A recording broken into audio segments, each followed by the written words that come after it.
This is विकास। हमने previous video में बताया था आपको कि साइंस क्या होता है और मैथ क्या होता है। ठीक है, अगर आप वो वीडियो देखना चाहें तो देख लीजिएगा, मैं उसका जो लिंक है वो डिस्क्रिप्शन में दे दूंगा। ओके, इस वीडियो में हम बात करेंगे फिजिक्स के बारे में। आखिर फिजिक्स क्या है, क्योंकि मैं सारी चीजें कवर करना चाहता हूँ। साइंस के अंदर जो भी आता है उसके बारे में एटलीस्ट पहले इंट्रोडक्शन तो पता हो लोगों को कि क्या होता है ये चीजें, उसके बाद हम उसके आगे बढ़ेंगे। इसमें फिजिक्स के बारे में बात करेंगे। मैंने जो भी साइंस के बारे में बताया, साइंस देखो, साइंस भी ग्रीक वर्ड से आया था और मैथ भी ग्रीक वर्ड से आया था। तो साइंस के अंदर ही एक्चुअली सारी चीजें आती हैं। साइंस के अंदर ही हमारी मैथ आती है, फिजिक्स आती है, केमिस्ट्री आती है, बायोलॉजी आती है। ठीक है, तो सारी चीजें साइंस के अंदर ही आती है, ये आपको ध्यान में रखना है। तो फिजिक्स के बारे में हम देखते हैं। सो फिजिक्स जो है वो भी ग्रीक वर्ड से ही आया है, जिसका मतलब होता है फिजिक्स। ठीक है, तो फिजिक्स का मतलब होता है नेचर। जो ग्रीक के लोग थे वो फिजिक्स को नेचर बोलते थे, मतलब कि हम नेचर समझ सकते हैं लेकिन वो फिजिक्स बोलते थे, तो उसका मतलब भी नेचर ही होता है। बाद में ये इवॉल्व हो गया। ठीक है, तो लोग जो रोमन के लोग थे उस जमाने में, उन्होंने जाना कि फिजिक्स का मतलब नेचर है, तो उसके बारे में और थोड़ी स्टडी की, पता लगाया कि आखिर क्या है नेचर। ठीक है, तो थोड़ा बहुत स्टडी करके उनको पता चला कि फिजिक्स का मतलब फिजिक्स नहीं होना चाहिए, इसका मतलब होना चाहिए नॉलेज ऑफ नेचर। तो उन्होंने थोड़ा इसको चेंज कर दिया अपनी लैंग्वेज में, उसको फिजिक्स बोल दिया। तो इसमें बस CS का डिफरेंस है, इसमें KE लगा हुआ है।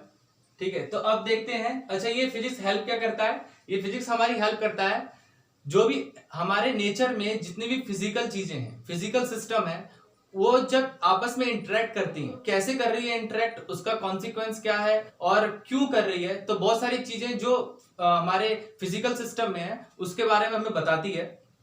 तो फिजिकल सिस्टम में हमारा नेचर आता है, जैसे कि हम जो भी हमारे एनवायरनमेंट में हम जो भी चीजें देखते हैं अपने सराउंडिंग में, जितनी भी चीजें सराउंडिंग में है, जितनी भी चीजें फिजिकल में मतलब फिजिकल स्टेट में प्रेजेंट है, तो हम उस चीज के बारे में इसको पढ़ते हैं। पहला हमारा इंटरेक्शन बिटवीन फिजिकल सिस्टम। अच्छा, इंटरेक्शन बिटवीन फिजिकल सिस्टम का मतलब क्या हुआ? मतलब मान लीजिए आप, जैसे मैटर हो गया और एनर्जी हो गई, तो मैटर और एनर्जी आपस में किस तरह से इंटरेक्ट कर सकते हैं, अभी आगे मैं बताऊंगा इसके बारे में।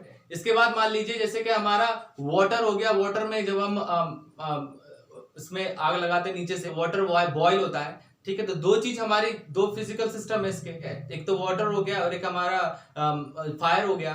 तो दोनों चीजों के बीच में इंटरेक्शन के बाद क्या मतलब रिजल्ट आ रहा है, क्यों हो रहा है, ये गर्म क्यों हो रहा है, बॉयल क्यों हो रहा है, इवेपोरेशन क्यों हो रहा है। ठीक है, तो उसके बारे में हमें थोड़ा बताता है ये। उसके बाद tells us about matter and energy relationship. अब मैटर और एनर्जी, अच्छा, जो मेन चीज है, जो भी चीजें हमारे आसपास में प्रेजेंट है, सारी की सारी चीजें ही मैटर है।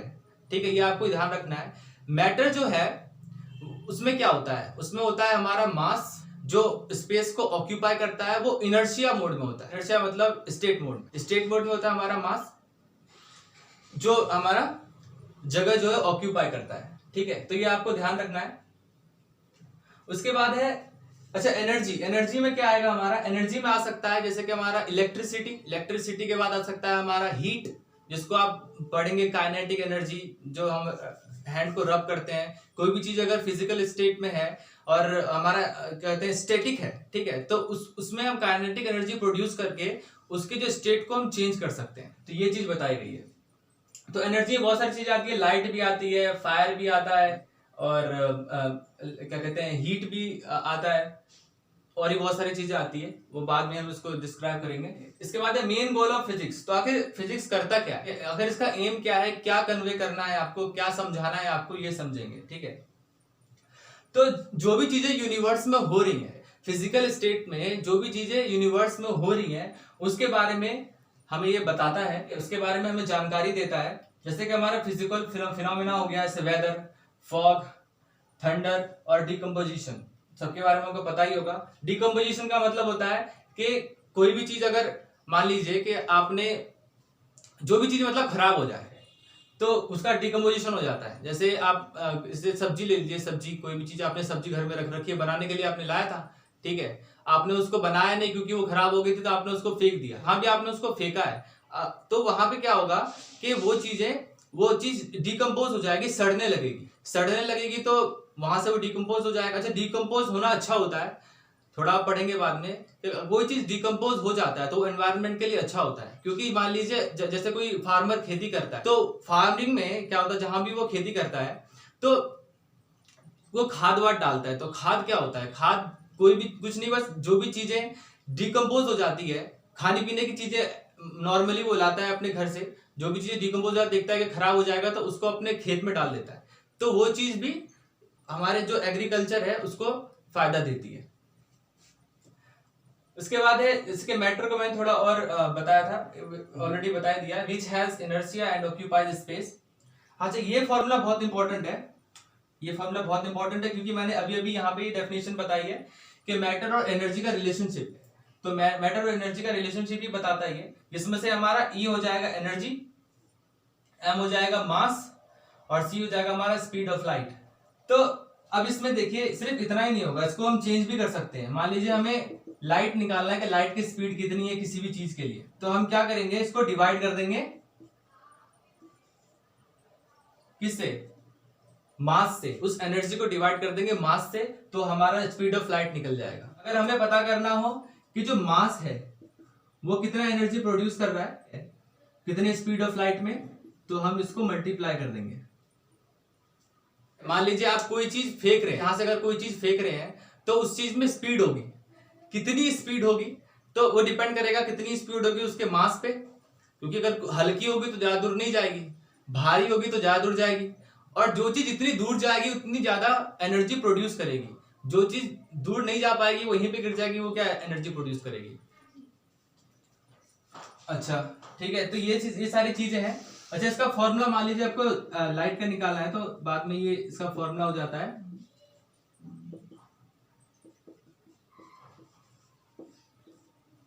इसको आप रूट में डाल देंगे। अगर मान लीजिए आपका आया है E, आपका एनर्जी आया 16 और आपका M आया है 4, ठीक है, तो ये आपका क्रॉस हो जाएगा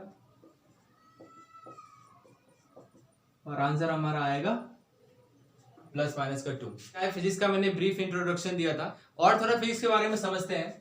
तो जो भी चीजें हम फिजिक्स में पढ़ते हैं, जो हमारा मेन कंपोनेंट है, एनवायरनमेंट जो मेन अकरेंस होता है जो कि बुक्स में लिखी होती है, मेन कंपोनेंट आप पढ़ेंगे फिजिक्स में, ठीक है, ज्यादातर। सो मेन कंपोनेंट पहले आता है हमारा साउंड। तो साउंड क्या होता है, देखिए जो भी चीज आप यहां से बोलोगे वो कितनी दूरी पे जाएगा, तो उसके लिए डिपेंड करता है कि जो साउंड है वो कितनी स्पीड से प्रोड्यूस हो रहा है। तो साउंड के बारे में हम पढ़ेंगे बहुत ही ज्यादा डिटेल में। बाद है हीट। हीट हमारा है, जैसे कि आप मान लीजिए कि हीट से क्या क्या डिफाइन होता है हमारा, कि जैसे मान लीजिए वेदर डिफाइन करना है कि वेदर, जो आज का वेदर है, अगर गर्मी है बहुत ज्यादा तो उसका टेम्परेचर कितना है, तो हमें हीट बताएगा, ठीक है। तो उसको किस तरीके से बताएगा वो, हम ऐसा तो है नहीं कि हमें गर्मी लग रही है तो हम एक्यूरेट निकाल लें कि गर्मी कितनी लग रही है ना, तो वो हम बता नहीं पाएंगे। तो हमें कौन बताएगा, फिजिक्स, ठीक है, कि इतना टेम्परेचर है और इतने टेम्परेचर है आज और बहुत ज्यादा गर्मी है, या फिर इतनी ठंड है आज तो इतना टेम्परेचर गिर चुका है, तो हमें कौन बताएगा, फिजिक्स किस हिसाब से बताएगा, तो हम अपने फॉर्मूला का यूज करेगा। तो ये जो फॉर्मूले हैं, ये मैथ जो है फिजिक्स को हेल्प कर रहा है कि किस तरीके से आपको सॉल्व करना है, और जैसे डिवाइड करना है, मल्टीप्लाई करना है, या फिर इसमें पावर एक्सपोनेंट डालने हैं, तो ये सब तो चीजें मैथ में पढ़ते हैं। तो मैथ एक्चुअली हेल्प करता है फिजिक्स का, और उसके बाद हम उसके निकालते हैं रिजल्ट के, रिजल्ट क्या निकला है। तो उसके बाद है हमारा, तो ये हमें पता चल गया साउंड के बारे में और हीट के बारे में। उसके बाद है फ्रिक्शन। तो फ्रिक्शन क्या होता है, तो देखो जब भी कोई चीज मूव करती है, कितने स्पीड से मूव करेगी वो डिपेंड करता है फ्रिक्शन पे भी। तो मान लीजिए कोई बंदा यहाँ खड़ा है, ठीक है, ड्राइंग खराब है मेरी सो कोई बंदा यहाँ खड़ा है, तो यहाँ से वो मूव कर रहा है। अगर उसने ऐसे कोई शूज पहन रखी है जो कि फ्रिक्शन पैदा करे, और ये जो रोड है ये फ्रिक्शन पैदा कर रही है, तो इसमें ग्रिप बहुत अच्छा बनेगा और ये फिसलेगा नहीं और आसानी से मूव कर पाएगा। तो अगर हम तेजी से भाग पा रहे हैं तो उसका क्या कारण हो सकता है, उसका कारण हो सकता है कि इसके जूते में और जहां पे ये दौड़ रहा है, दोनों का फ्रिक्शन अच्छा हो रहा है, तभी हम अच्छे से भाग पाएंगे, नहीं तो नहीं भाग पाएंगे। और मान लीजिए कि अगर इसका जो जूता है, मान लीजिए, चलो इसको छोटा सा एग्जांपल देता हूं, अगर यहाँ पे किसी ने केला फेंक दिया, ठीक है, और इसका पांव अगर इस पे पड़ता है, तो केले में फ्रिक्शन तो होता नहीं है, तो जब ये रफ स्पेस से टकराएगा तो वो फिसल जाएगा। फिसल जाएगा तो वो गिर जाएगा, उसके बाद वो आगे मूव नहीं कर पाएगा। तो फ्रिक्शन का इतना बड़ा इंपॉर्टेंस है। आप चल पाते हो, आप गिरते नहीं हो, तो उसका कारण है फ्रिक्शन। अगर आपके पाँव में और आपके जिस पे चल रहे हो फ्लोर पे, उसमें फ्रिक्शन नहीं होगा तो आप उस पे सही से मूव नहीं कर पाओगे। तो जो इंपॉर्टेंट चीजें बता देता हूं मैं, इसके अंदर और भी बहुत सारी चीजें बताने के लिए। इसके बाद है ग्रेविटी। ग्रेविटी के बारे में तो लगभग सबको पता है। अगर कोई भी चीज हम ऊपर से, मान लीजिए अगर इस बंदे ने कोई भी चीज ली, इसकी गेंद है, ठीक है, इसने ऊपर से फेंका, ठीक है, यहां से नीचे आया, तो उसका रीजन क्या होगा? उसका रीजन होगा ग्रेविटी। ये तो लगभग सबको पता होगा। अगर कोई भी चीज हम ऊपर फेंकते हैं तो वो नीचे ही आता है। अच्छा, चांद पे जो ऐसा नहीं है, मून पे थोड़ा डिफरेंस है क्योंकि वहां पे ग्रेविटी नहीं है। ग्रेविटी नहीं है क्योंकि बहुत सारे कारण है, उसमें एनवायरनमेंट नहीं है, इसलिए भी ग्रेविटी नहीं है। ग्रेविटी का ये, अगर हम जमीन पे अभी खड़े हैं तो उसका कारण है ग्रेविटी। आगे देखते हैं हमारा इनर्शिया। इनर्शिया क्या होता है?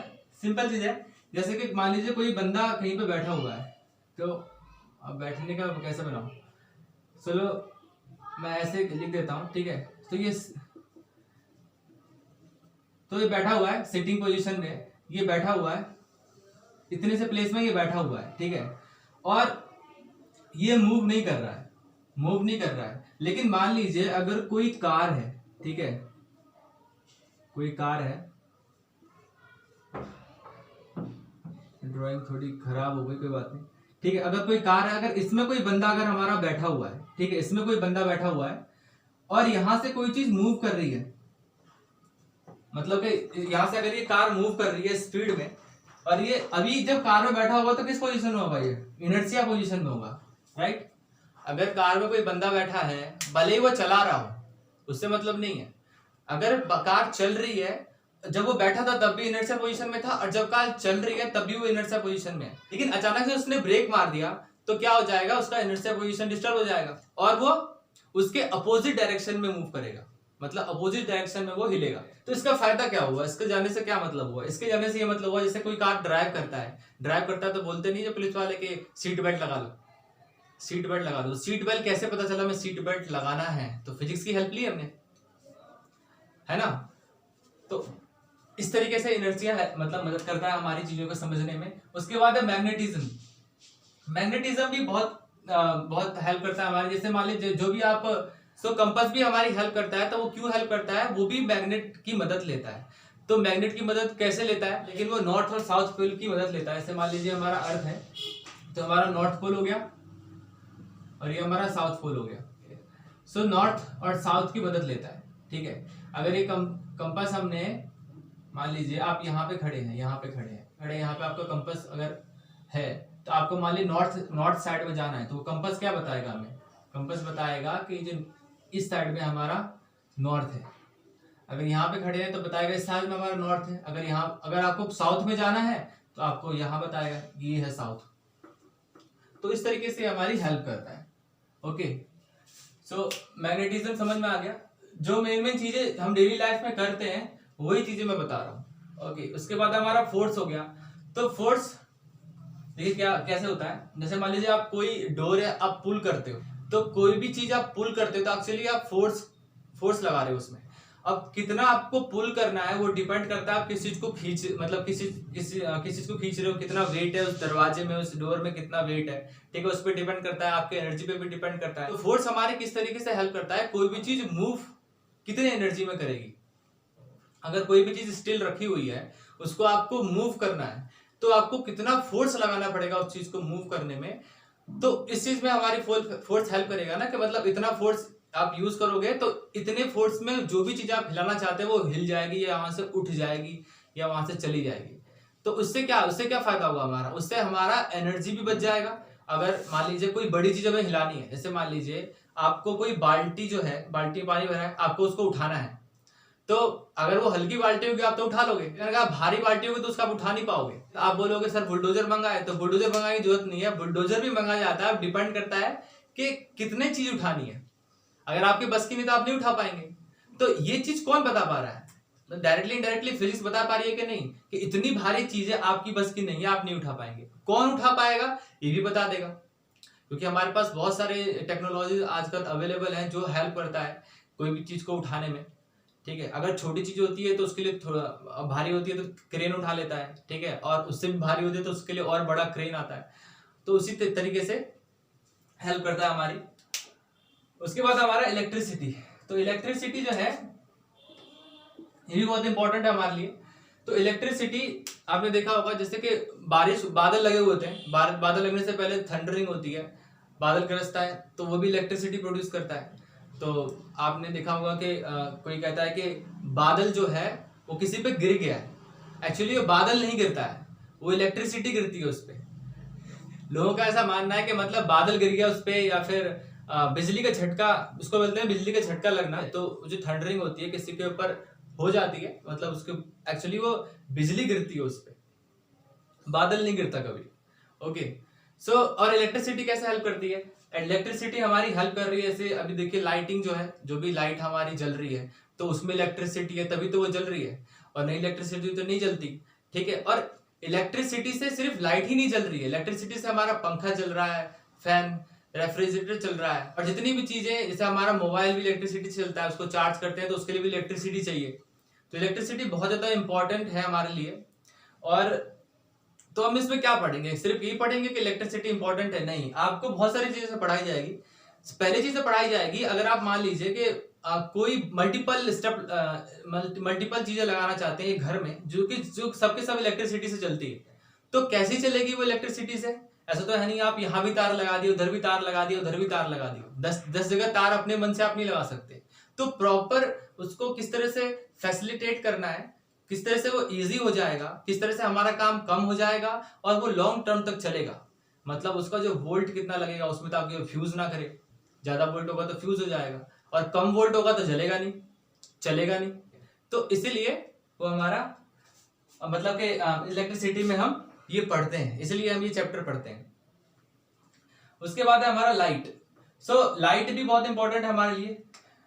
बहुत सिंपल सा एग्जांपल है, जैसे कि मान लीजिए कोई ट्री है, अगर कोई ट्री है तो वो ग्रीन है, अच्छा ग्रीन ही नहीं होता, बहुत कुछ होता है इसमें। तो ग्रीन है तो वो किस तरीके से अपना खाना बनाएगा? तो फोटोसिंथेसिस से बनाएगा, फोटोसिंथेसिस में अगर लाइट नहीं आएगी तो वो खाना नहीं बना पाएगा। और लाइट इसलिए बहुत इंपॉर्टेंट है, लाइट बहुत जगह पे इंपॉर्टेंट है। लाइट से बहुत सारे केमिकल रिएक्शंस भी होते हैं, बहुत सारे जो केमिकल रिएक्शंस आप पढ़ेंगे तो आप पढ़ेंगे उसमें जाके कंपोजिशन, डीकंपोजिशन लाइट की वजह से भी होता है।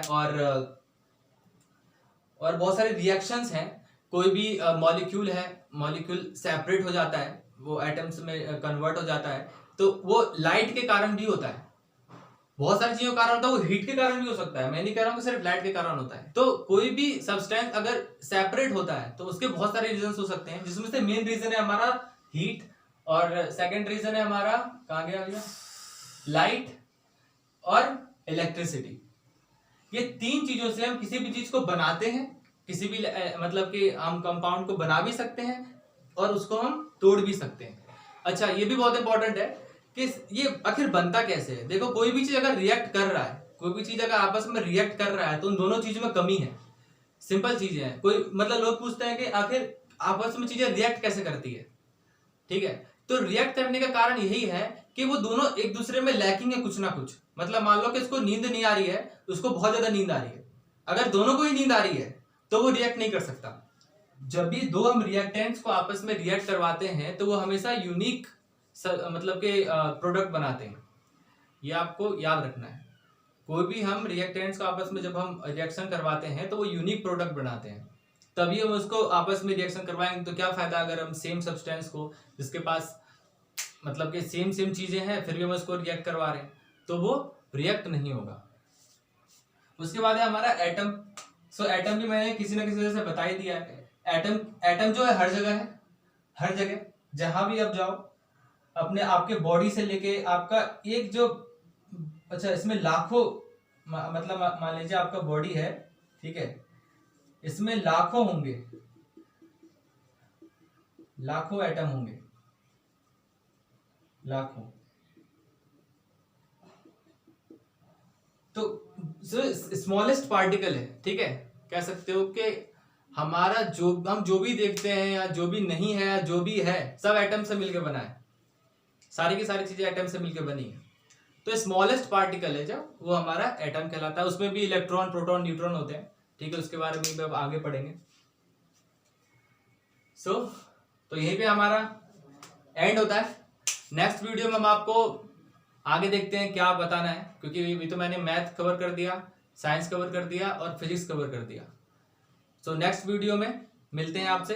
तब तक के लिए धन्यवाद। Thank you. Have a nice day.